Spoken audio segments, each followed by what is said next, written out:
Well, good morning, Kate. This is a good news story, and I'm pleased you're treating it that way.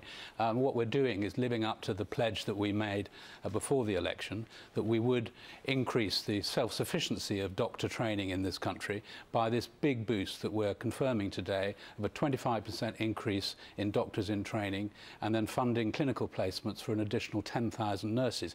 You're right, it takes time to train doctors, so it won't have an immediate impact, but doctors and nurses play a very valuable role even while they're in training, providing an extra resource to the NHS. Philip, good morning. I absolutely understand that it is a good news story, 25% increase, and things take time, and the job of government is never easy. But the fact is what Kate means, and I think what people waking up this morning watching this programme want to know, is the shortage of doctors, the queues to see a doctor, to get an operation. This is not till a few years down the line. What are the Conservative government that will return to power just in June going to do about people who cannot see a doctor right now in 2017? Because that surely is what people want an answer to. So you're right that we continue to need to get more clinical professionals into the NHS, and that's what we've been doing since 2010. Today there are 32,000 more clinicians working in the NHS than there were 7 years ago. That's 11,800 more doctors and around 12,500 more nurses working in our hospital wards.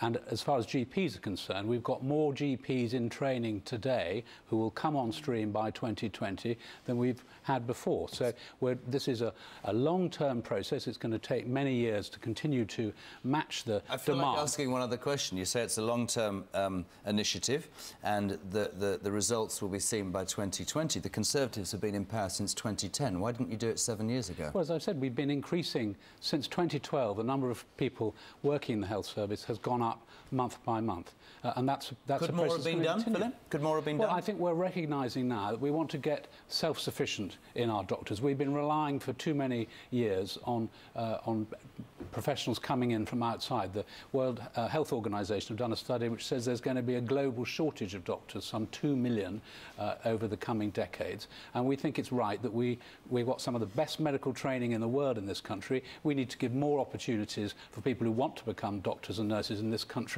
to do so, and that's what we're doing with this announcement. So you announced this originally, didn't you, in October? It's kind of a re-announcement of your plan with more detail added. The detail I haven't seen, though, is how we're going to pay for it. Is there going to be extra money given to pay for these extra doctors, or are we sucking money out of the NHS elsewhere? Well, it's not a re-announcement.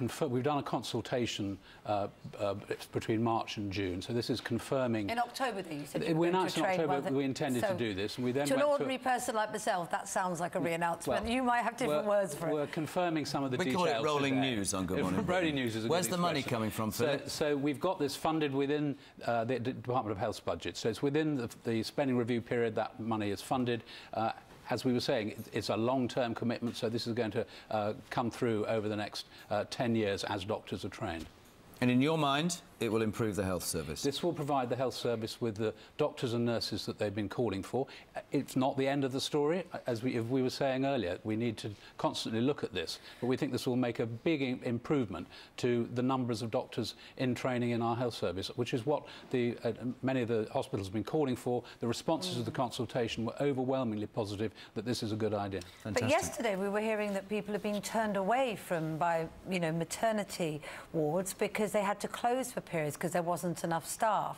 I don't want to be negative because it sounds like it's a good thing, but people could be turned away today because they haven't got the midwives and nurses and staff today. So what's the plan for that? So as we were saying earlier, we are growing the number of midwives in that case. Over the next weeks and today there are 164 more midwives working in the NHS than there were a year ago, and we've got more midwives in training than we've had before. So this is happening already.